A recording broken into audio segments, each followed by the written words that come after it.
And now we have Cenk saying, the video is a minute long here that I put on Twitter, about Emma. He has a sadness in his heart for Emma. It's sad to him, and she's gone beyond the pale. Emma has gone over the line. Apparently this pale, which we say in Illinois, that must be some sort of regional dialect for people from New Jersey who are the son of rich landlords. That must be some sort of regional idiom that Cenk uses. Where in Illinois, where I'm from, we say, beyond the Hank's skin tone. I'm very pale. I have been walking more, getting out there a little bit, slightly redder than I used to be. Yeah, white people, the superior race, the one that catches on fire when it goes outside. So here, Cenk has a lot of weariness in his big softy heart about Emma. She let him down. All these profitable, risky videos talking to Trump supporters about terrorism, about right-wing terrorism. All this stuff, all these posts. The search term here is Emma Vigeland Trump on TYT's Rebel HQ. These are the videos that he's referring to her to about wanting her to return money from, which we're about to see. But watch what he says at first, because he's just so sad about it all. And look, on the Emma front, that one's sadder because we knew each other. We supported her for so long. So for all of a sudden to turn, her labor supported you vampire parasite. Her work brought you labor. You supported her with the value she gave you, with a fraction of what she brought to you. And then it was returned to her in the form of her wage. Just this whole notion that these guys think they support people by allowing them to make them money is bullshit. Just to be clear. Adam Smith, would you somebody fucking read up on some goddamn basic economic thing? No, I don't. All right. We knew each other. We supported her for so long. So for all of a sudden to turn around on a small policy disagreement and say we're immoral, it's beyond the pale. We'll be back. Straw Manny. All right, welcome to the Young Turks. Cenk Uygur and Kasparian, all back in the studio here, Parley Market Studios in LA. So this is back in October, where Cenk addresses some of the criticisms. This is where things was really heating up about TYT's acceptance of all this money from the gambling website, and we'll see what he's going to say. The last thing is about Peter Thiel. So apparently he put money into Polymarket, right? So that people are holding that against us. Now, I didn't know that when we did the deal, but does it matter? I'm gonna say something revolutionary. No, it doesn't matter. Why? Peter Thiel also financed Facebook. Did anybody ever use Facebook? I know Emma did, because she used to make videos for us on Facebook. Emma, I can't believe you work with Peter Thiel, and Peter Thiel funded organization Facebook. Hey, give me all that money back from all the. Give him the money back, Emma. What'd you spend it on? Rent and food? Therapy for all the stress you had to go through in order to survive that risky job? Being a journalist is actually tough work. It's not everybody's Rachel Maddow and Anderson Cooper. Not everybody lives in these coddled media. Like people think that it's on the ground journalism. It takes a ton of mental energy, especially on camera journalism, especially showing up at a rally with the microphone and you have to coordinate it all. I had my own little tiny taste of it when I was running around the country with Jimmy Dore, just in terms of the physical side of it.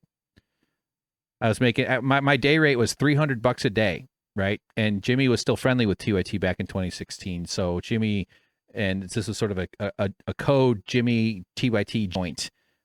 The footage could go to TYT or, it wasn't very formalized about how that would work. And a lot of it did go to TYT. I turned it, turned the cards in and stuff, whatever. And we made some content out of it. We made some mini docs. One of them got picked up by Rolling Stone, a pretty prestigious organic media pickup about our story about the Nevada caucus.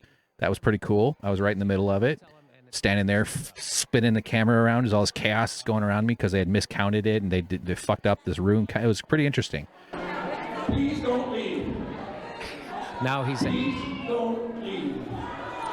Lots of people have already left. I'd like to see the councils for both campaigns, please.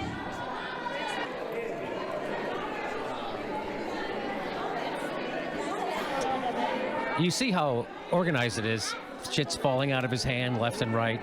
He's running around like a maniac, yelling into a For microphone. those of you who are still here, please don't leave. We need, and this is my error, we did not select who the delegates would be. So if your caucus wants to nominate you as a delegate, please let me know, and I have the form for you to fill out. This is amazing that he didn't tell the people to nominate their delegates. People started leaving, and he didn't tell them to stop until after a lot of them had already left, and he saw it. This is kind of crazy. That was pretty value producing for TYT to get a media outlet like the Rolling Stone writing about reporting being done from their facility. So I've had a little bit of a taste of it.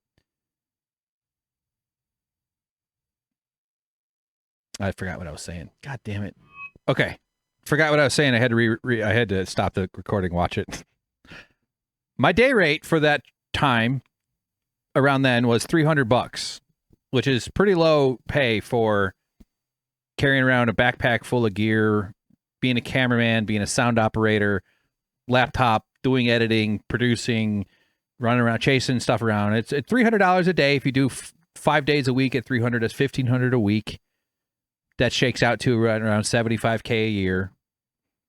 I've never made that much money in my life, but that would be awesome to do that. But it's not a crazy amount of money, especially by 2025 standards. But 2019, not a ridiculous amount of money. Actually, this would have been 2016. Even then, not at all ridiculous for $300 a day. They called me in, and they talked me down. A special meeting with Jack Gerard. Wanted to talk to me. Hey, could we come in? I need to talk about this. And I felt pressured. I didn't really have, this was 2016. I wasn't working. Jimmy Dore was my boss, but TYT was going to foot the bill for the travel and for the work for the, stuff I was just telling you about, going to these different events, Bernie Sanders in Iowa. And it was pretty interesting stuff. And it was tiring and exhausting and exhilarating and all kinds of different emotions. But they talked me down for a 3-day thing from 300 to 250.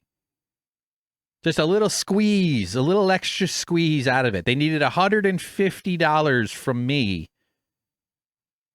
And I'm sure the guy left that meeting thinking, all right, well, one task of the day done. Good. Got that stupid asshole Hank out of here. He's not going to get away with $900. He's only going to get $750. I did a good job. I'm a big boy. Our little bitty line will go up. We can afford 2 extra sushi bites at our favorite sushi place. Up here, our treehouse of dipshits up here in the C-suite. United States of America!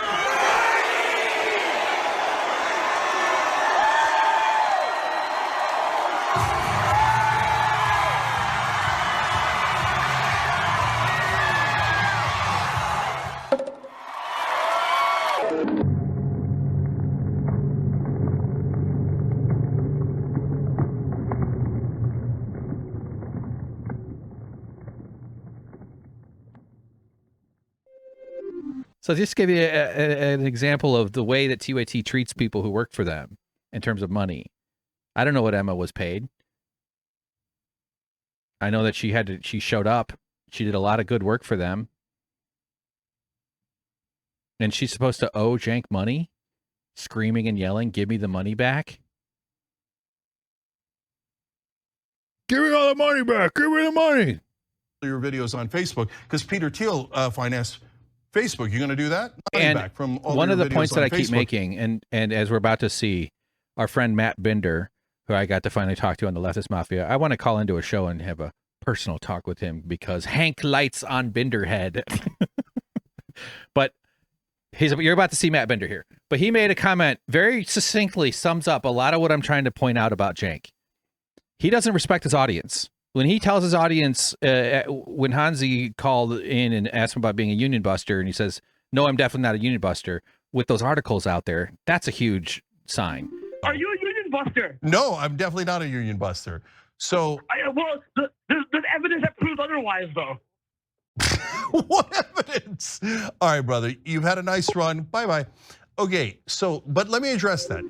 What evidence, he says. That's a massive sign. But then he goes on and explains, I can't be a union buster because we have a union. And he forces 2 guys in the union to admit that they're in the but like to say, yes, I'm in the union. So, guys, we busted the union so hard here that there's a union here. Edwin, are you in the union?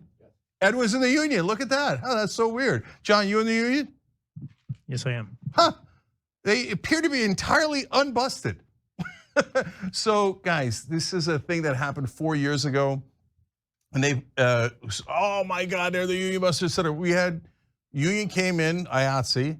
We had negotiations. It was the most lovely, peaceful, amicable negotiations you've ever seen in your life. Suggesting that by saying that he, because he didn't admit to attempting to bust the union, by the way, but he was saying that they couldn't possibly be a union buster because he has a union. For people who actually think that we busted a union and there's no union here, yeah, I can see why they'd be angry, but it's not true. And so, but I gave up caring about that stuff because there's literally millions of people who believe terrible things about me that aren't even anywhere near true. So what am I gonna do? Fucking internet, you know what I'm saying? Okay. It's so disrespectful of the audience. It's so disrespectful that he told his audience that, and it was through their statements. It wasn't verbal. I wish it was. But it was through their statements that other people started this union to harm his run for Congress. He didn't tell them the truth, and he had an obligation to check first, which he just simply wasn't going to because it was inconvenient. The truth would have been bad for him. Exactly the same here. The fact that he thinks this is a convincing argument should humiliate him forever. It is so embarrassing that he thinks that this stands as a good argument, and it shows you what he thinks about his audience. So let's listen to Matt Bender here. Get ready because Bender's about to light on your marble-brained head right now. Because Peter Thiel financed Facebook. You gonna do that? No, you're not gonna do that, right? You must think your viewers are fucking morons to make that argument. He said it like twice. He said a couple different versions of that and that. I just find that so funny. So those are the tweets that I had clipped out. This is going on forever. I really didn't intend this to be another goddamn 3 hours. But hey, if it's under 4 hours, we're doing good. That's called progress.